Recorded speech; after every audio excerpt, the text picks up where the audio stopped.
اور کل میں نے پڑھا کہ گلگت کے اندر ایک نئی قسم کا ایک زلزلہ آیا جس میں خوفناک قسم کی آوازیں آئی ہیں، زمینیں پھٹ رہی ہیں، لوگ اس کے اندر دھس رہے ہیں، لیکن حکمران آرام سے بیٹھے ہوئے ہیں۔ اس سے تو اچھے پچھلے قوم تھے، جب عذاب دیکھتے تھے، حضرت یونس کی قوم نے جب دیکھا کہ عذاب آنے والا ہے، گر پڑے سارے کے سارے، مجمع میں گئے اور سجدے میں گر گئے، اللہ ہماری معاف کر دے، اب ہم یہ نہیں کام کریں گے۔ اللہ نے وہ عذاب واپس لے لیا۔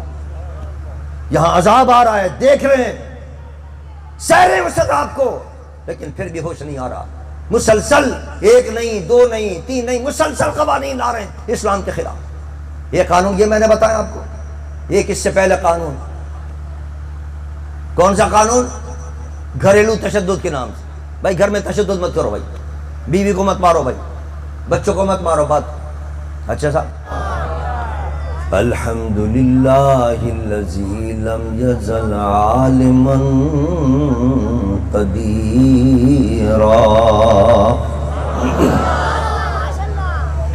حیا قیوما سمیعا بصیرا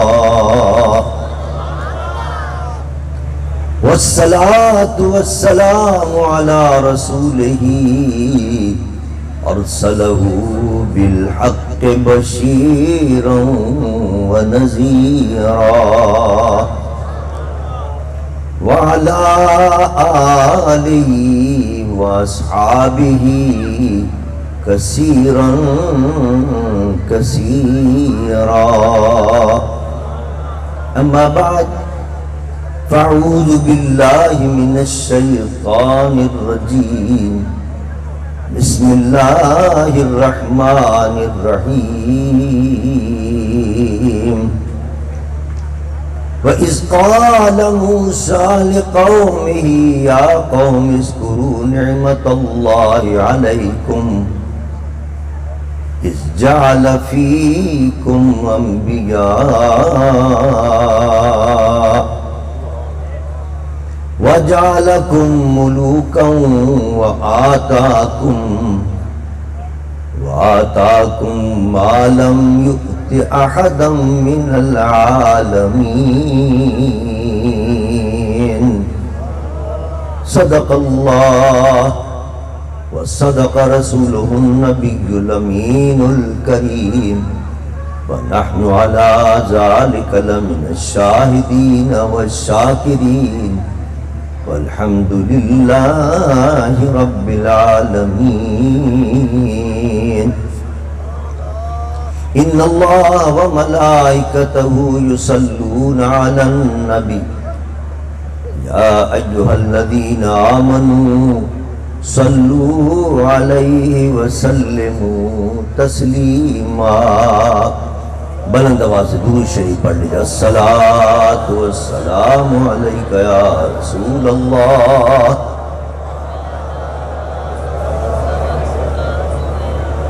الصلاۃ والسلام علیک یا رحمۃ للعالمین وعلی آلک واصحابک یا شفیع المذنبین۔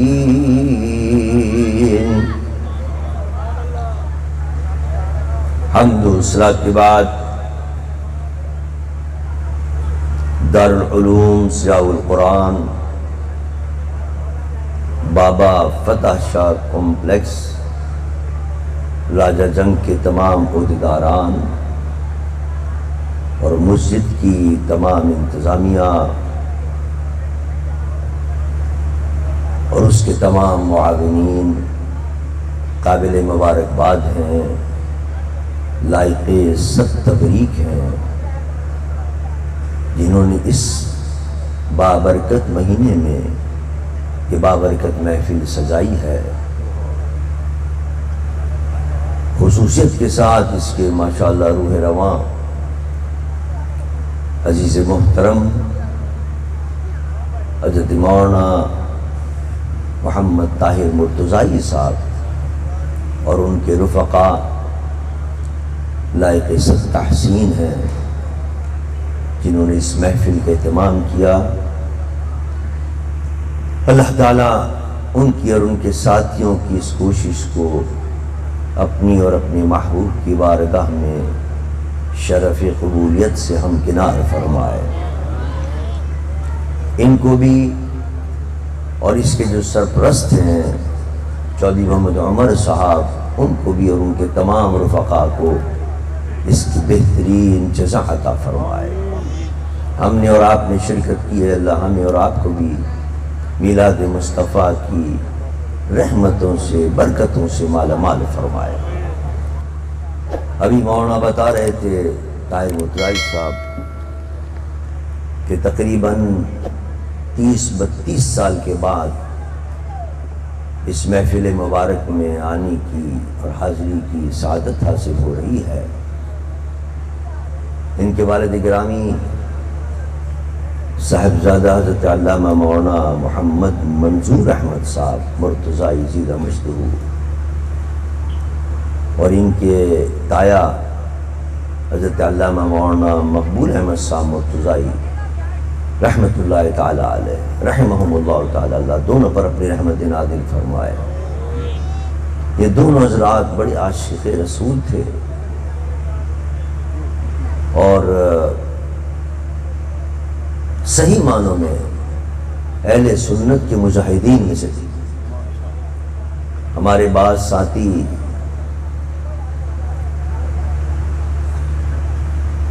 اور بعض علماء کرام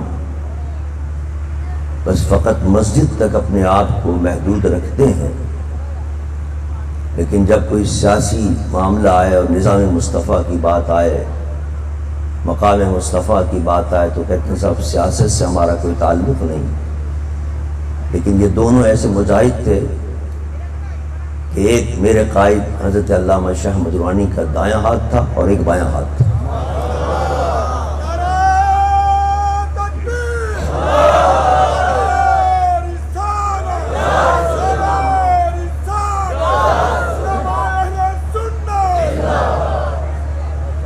مولانا مقبول مرتضائی صاحب تو فوج کے اندر تھے اور حیدرآباد میں ان کی ڈیوٹی ہوتی تھی اس زمانے کے اندر، آج سے کوئی 30-40 سال پہلے کی بات کر رہا ہوں، اور فوج کے اندر منع ہوتا ہے، لیکن میں نے دیکھا وہ اپنے مسلک اور اپنے عقیدے کی بات کرنے سے کہیں بھی چوکتے نہیں تھے،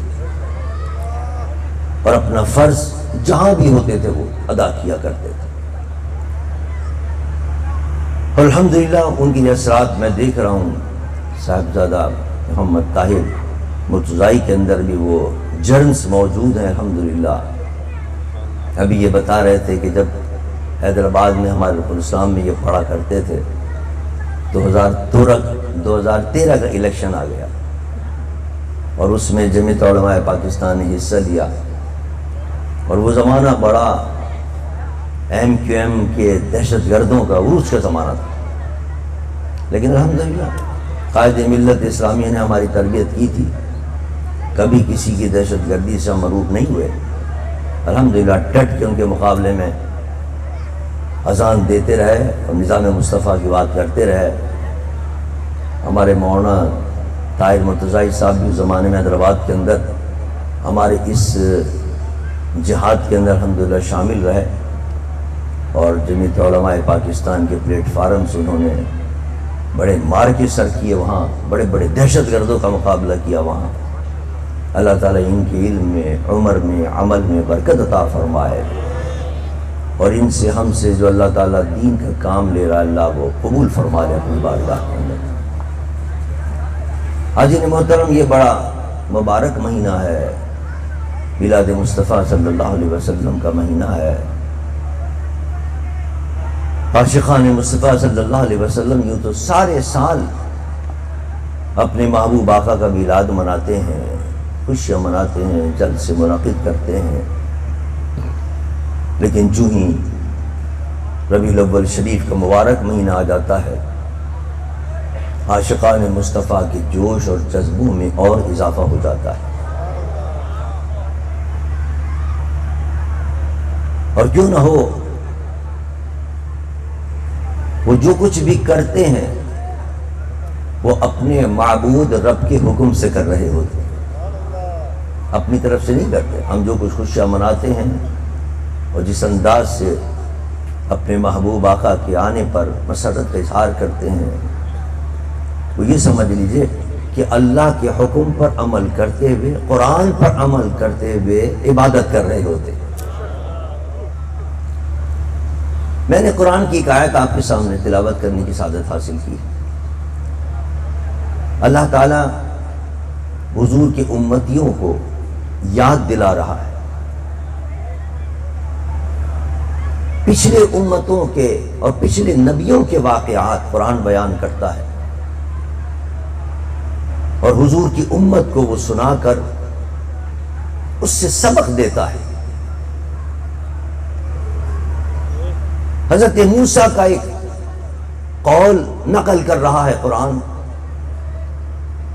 اور ہمیں حکم ہو رہا ہے کہ یاد کرو اس کو۔ یعنی کیا مطلب؟ اس کو سن کر اس پر عمل کرو۔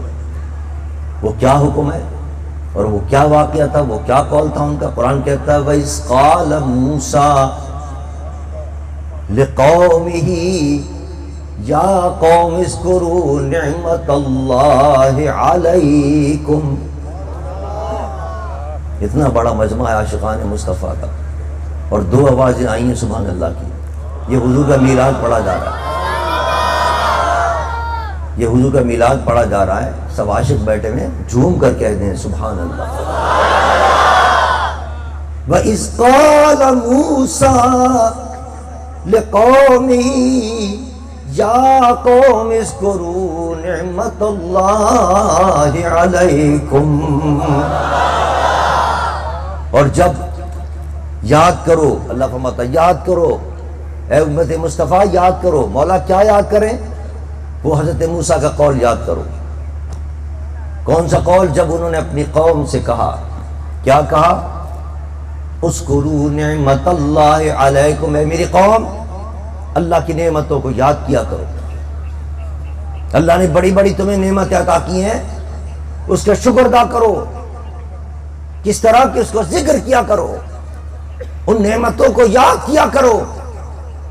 اے موسیٰ کون کون سی نعمتیں اللہ نے عطا کی ہیں؟ اب حضرت موسیٰ تفصیل سے بیان کرتے ہیں ان نعمتوں کو۔ فرمائے اِذْ جَعَلَ فِيكُمْ أَنْبِيَاءَ،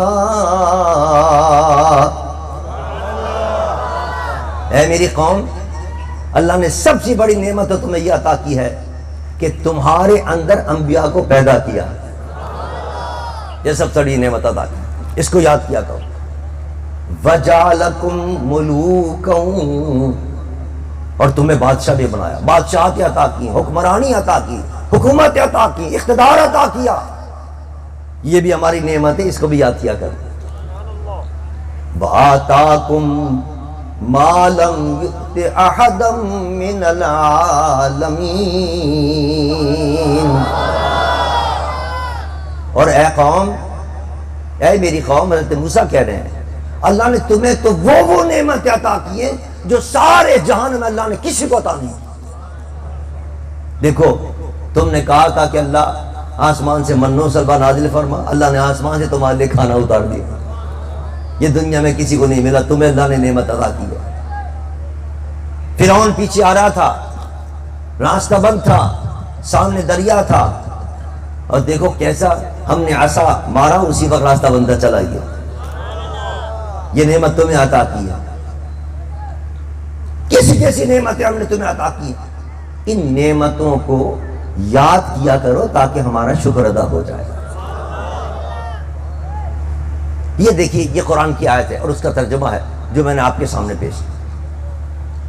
اب یہاں اللہ فرماتا ہے امت مصطفیٰ یاد کرو حضرت موسیٰ کے اس قول کو۔ موسیٰ کیا کہہ رہے ہیں؟ اور سے سنو، موسیٰ یہ کہہ رہے ہیں کہ اے میری قوم اللہ نے تم پر بڑی نعمتیں نازل کی ہیں، اس نعمتوں میں ایک سب سے بڑی نعمت یہ ہے کہ تمہارے اندر اللہ نے نبیوں کو پیدا فرمایا۔ یہ بہت بڑی نعمت ہے، اس کا ذکر کرو، یہ اللہ نے بڑی نعمت عطا کی ہے۔ اور یہ سنا کر اللہ ہمیں بتانا چاہتا ہے کہ جب حضرت موسیٰ کی امت کے اندر، حضرت موسیٰ کی امت میں جب عام انبیاء تشریف لائے، اور ان عام انبیاء کے لیے حضرت موسیٰ فرما رہے ہیں کہ یہ اللہ کی بڑی نعمتیں ہیں، نبی کہنا تم اللہ کے شکر ادا کرو، اس کا ذکر کرو۔ تو اللہ ہمیں فرما رہا ہے جب ان عام نبیوں کا نا اللہ کی نعمت ہے، تو جو نبیوں کا امام بن کر آیا ہے، جو سارے نبیوں کا نبی بن کر آیا ہے، ارے اس کے آنے پر امت مصطفیٰ تم بھی ذکر کیا کرو اس کا۔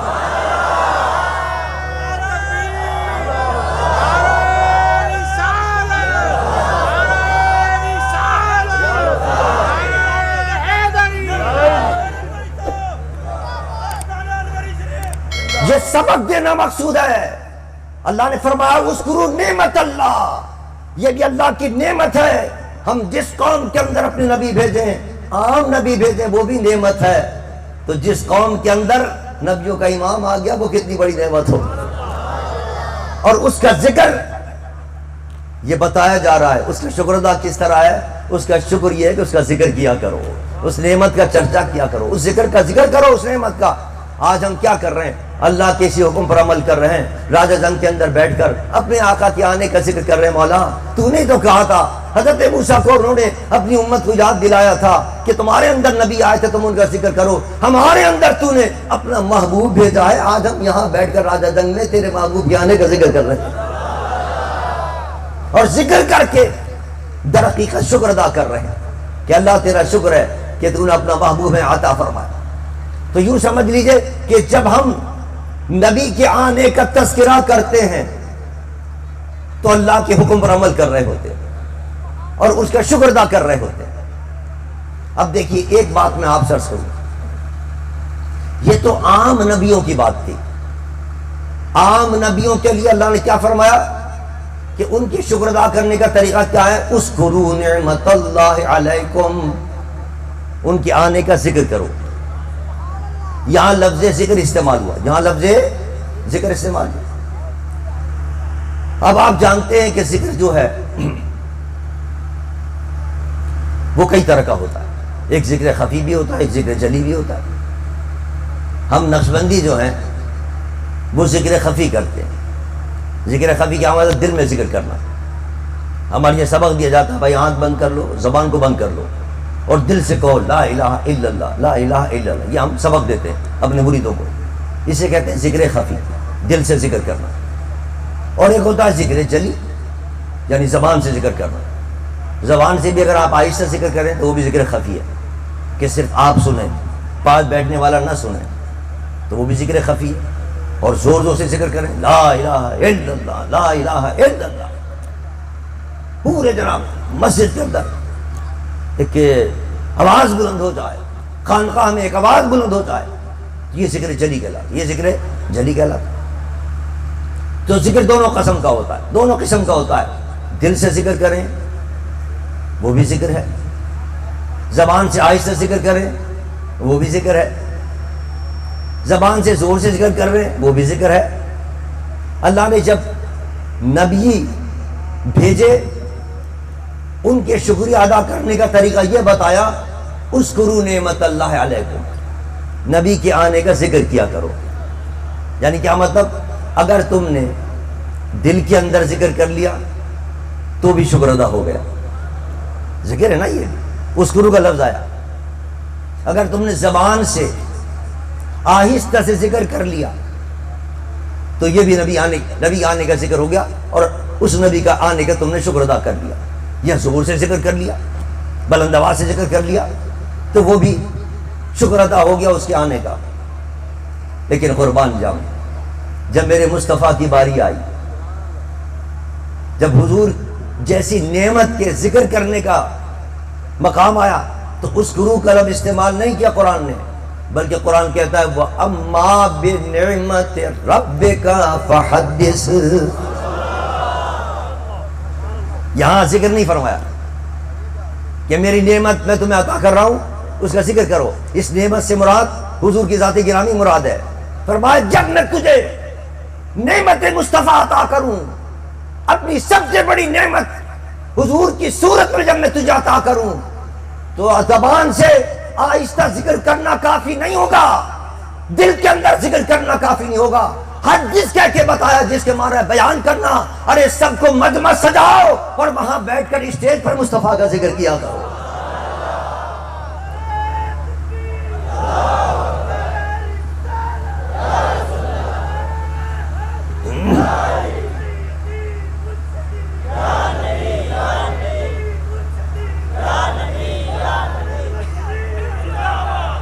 حضرت مولانا مفتی احمد یار خان صاحب رحمۃ اللہ تعالی علیہ، اللہ تعالیٰ قبر انور پر ہزار ہزار رحمت نازل فرمائے. اہل سنت کے بڑے مقتدر عالم گزرے ہیں، بڑی بڑی شاندار کتابیں انہوں نے لکھی ہیں، شاعر بھی تھے. انہوں نے اسی نقطے کو اپنے ایک شعر کے اندر بیان کیا. وہ فرماتے کہ حبیب حق ہیں خدا کی نعمت، بے نعمت رب کا فحدث. وَأَمَّا بِنِعْمَتِ رَبِّكَ فَحَدِّث کو کوٹ کر رہے ہیں اپنے شعر کے اندر. حبیب حق ہیں خدا کی نعمت، بے نعمت رب کا فحدث. فرماتے کہ اللہ نے فرمایا کہ میری نعمت کو بیان کرو. وہ نعمت کون سی ہے؟ اللہ کا محبوب سب سے بڑی نعمت ہے. حبیب حق ہیں خدا کی نعمت، بے نعمت رب کا فحدث. خدا کے فرمان پر عمل ہے جو بزم مولد سجا رہے ہیں. خدا کے فرمان پر عمل ہے جو بزم مولد سجا رہے ہیں. جہاں جہاں میلاد مصطفیٰ کی محفل سجتی ہے، مولد مصطفیٰ کی محفل سجتی ہے، وہ ہم اپنی طرف سے نہیں سجا رہے. فَأَمَّا بِنِعْمَتِ رَبِّكَ فَحَدِّث میں اللہ نے حکم دیا ہے، اب رب کے حکم پر عمل کرتے ہوئے سجا رہے ہیں. لہذا جب تک میلاد مصطفیٰ کی محفل سجی ہوئے قرآن پر عمل کر رہے ہوتے ہیں.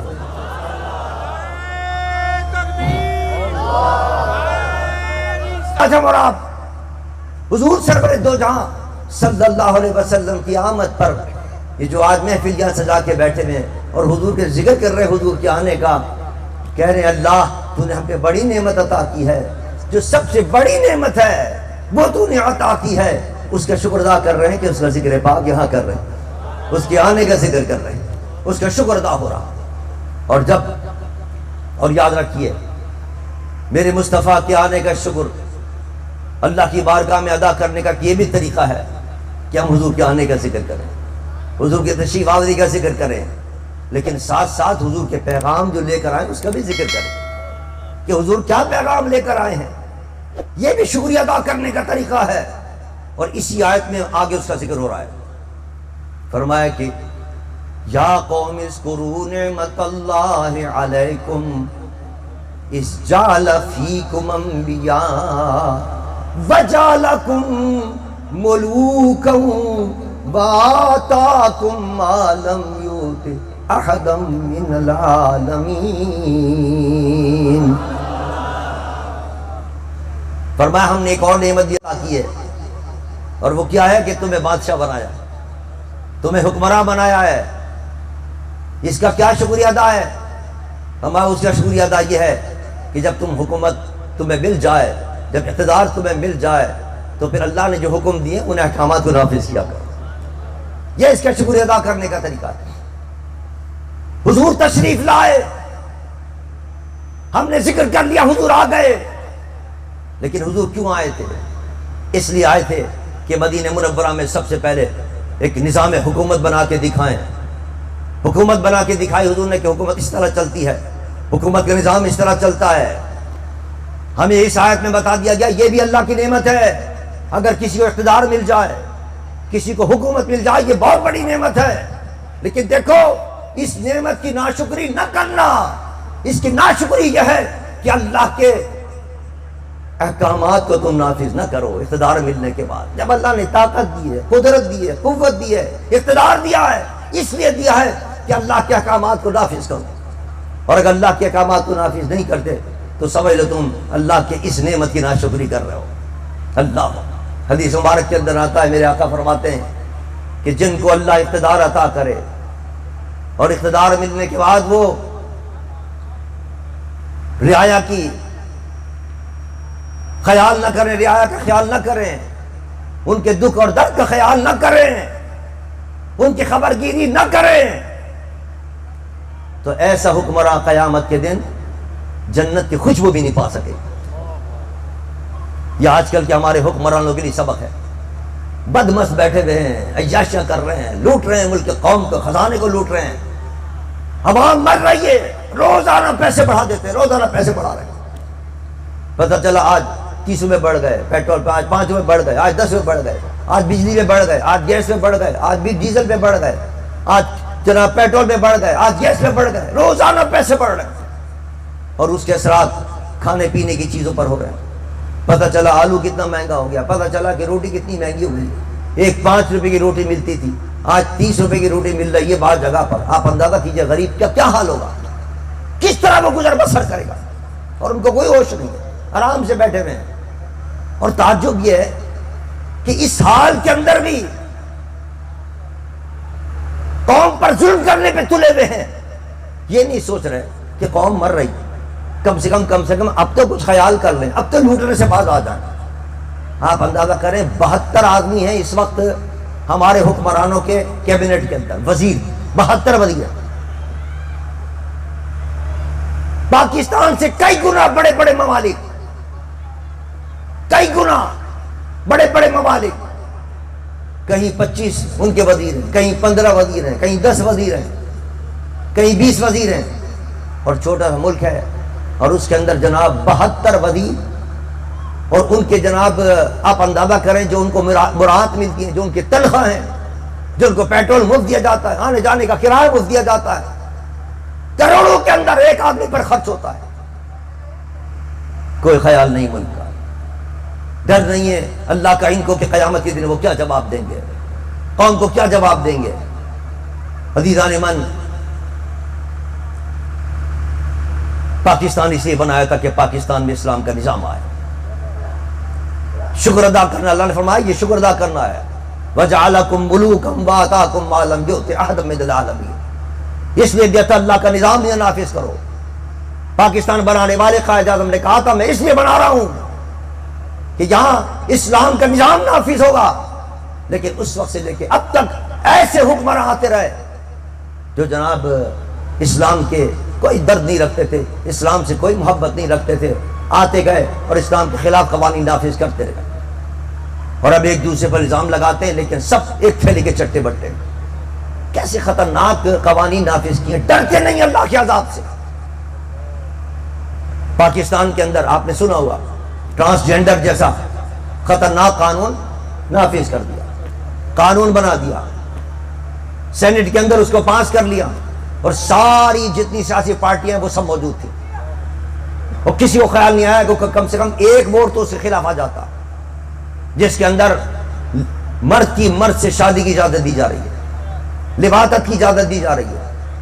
یہ وہ گھناؤنا فعل ہے کہ قوم لوط کے اندر جب یہ فعل عام ہوا، اللہ نے اس پچھلی قوموں پر بڑے بڑے عذاب نازل فرمائے، لیکن اس قوم لوط پر جیسا عذاب نازل ہوا کسی قوم پر عذاب نازل ہوا ایسا عذاب نازل نہیں ہوا۔ اللہ نے فرشتوں کو حکم دیا اس پوری قوم کو اٹھاؤ زمین کو، اور زمین کو اٹھا کر زمین پر مار دو ان سب کو، اور پھر یہ مرے نہیں بلکہ ان پر سے اوپر سے پتھر کی برسات کرو، ان کو پتھر برساؤ ان کے اوپر۔ اتنا خطرناک جرم، اللہ کو اتنا ناپسند جرم ہے، اور پاکستان کے اندر چھپ کے نہیں اجازت دی جا رہی ہے، کرو اس کو، قانون بنایا جا رہا ہے۔ شرم نہیں آتی ان بے غیرت حکمرانوں کو، اللہ کے عذاب سے نہیں ڈرتے۔ کیسا عذاب آیا ذرا دیکھیے تو صحیح، ہمارے سندھ کے اندر 1 2 نہیں 3 4 نہیں سینکڑوں دیہات اس سیلاب کے اندر بہ گئے، دیہات بہ گئے سینکڑوں کی تعداد کے اندر۔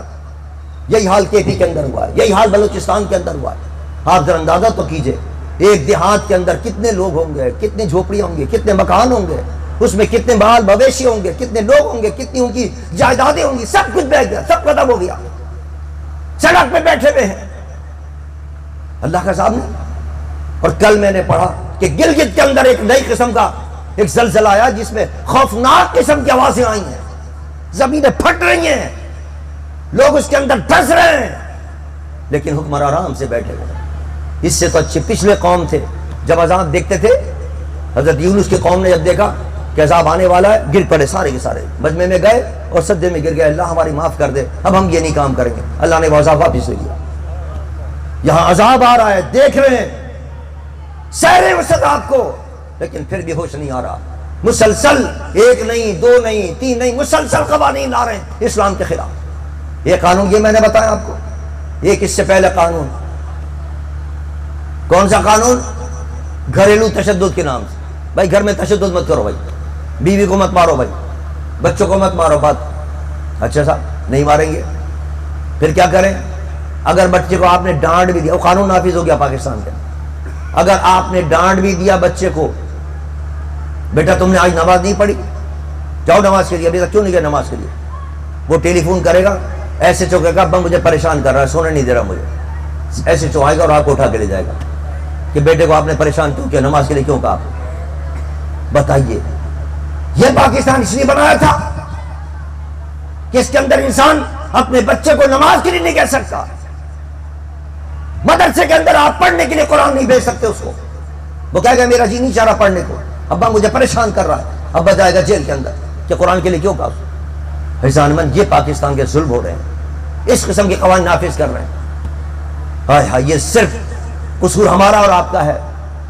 کاش کہ اگر مذہبی قوتیں ایک جگہ پر جمع ہو کر مقابلہ کرتی تو ان کی کیا ہمت تھی ان سیکولر عناصر کی کہ یہ سامنے آتے اور اسمبلی کے اندر پہنچتے اور آج اسمبلی کے اندر اس قسم کے قوانین بناتے. سن 70 کی اسمبلی کے اندر جب مولانا مقبول مرتضی صاحب، مولانا منظور مرتضی صاحب میرے قائد کے ساتھ تعاون کر رہے تھے، ان کے ساتھ جنگ کر رہے تھے، جہاد کر رہے تھے.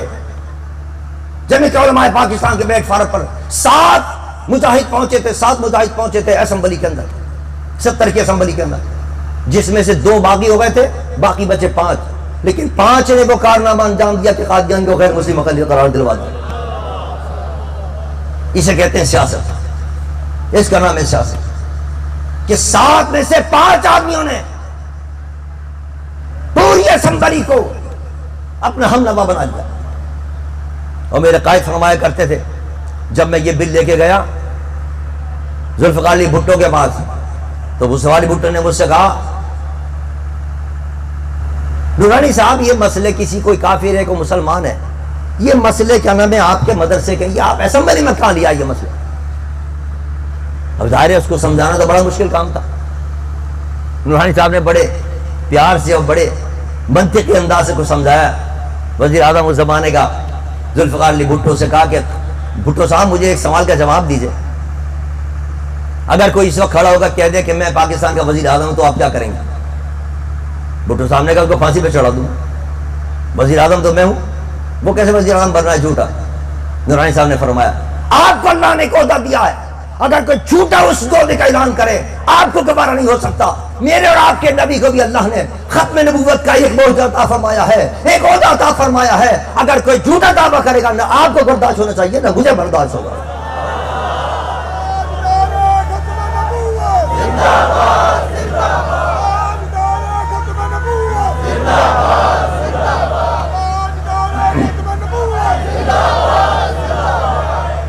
یہ ہے کام کرنے کا جو میرے آپ کے قائد نے کیا. جا کر 7 آدمی پہنچے اور 7 آدمیوں نے انقلاب برپا کر دیا پاکستان کے اندر. جو ٹھوس کام تھے وہ کر کے آئے وہاں جا کر. یہ ایک کام نہیں کیا. پاکستان کا نام پہلے صرف پاکستان تھا. میرے قائد جب پہنچے اسمبلی کے اندر تو انہوں نے اس پاکستان کا نام اسلامی جمہوریہ پاکستان رکھوایا. اسلام کے نام پر پاکستان بنا، اس کا نام اسلامی ہونا چاہیے. پھر کام کہا کہ یہاں قانون اتنے بڑھ رہے ہیں دھڑا دھڑ غیر اسلامی، ایسے نہیں بننے چاہیے. قرارداد مقاصد کے اندر جو اہم ہوتا ہے دستاویزات آئین کی، اس کے اندر لکھوایا کہ پاکستان میں کوئی قانون قرآن و سنت کے خلاف نہیں بنے گا. بڑے بڑے کام کیے. اب ضرورت اس بات کی تھی کہ کاش پہنچ جاتے اسمبلی کے اندر متحد ہو کر، لیکن افسوس ہمارے اتحاد نہ ہونے سے بڑا نقصان ہوا. کاش ہم لوگ متحد ہو کر میدان عمل میں آتے تو آج بھی اسمبلی کے اندر عاشقان مصطفیٰ موجود ہوتے، اور یہ جو سیکولر عناصر اس قسم کے قوانین لا رہے ان میں سے کسی کی ہمت نہیں ہوتی کہ کوئی قانون لے کر آتا. لیکن ایک آدمی بھی وہاں ہمارا نہیں پہنچ سکا. ہمارا کیوں؟ اس لیے کہ ہم متحد نہیں ہیں.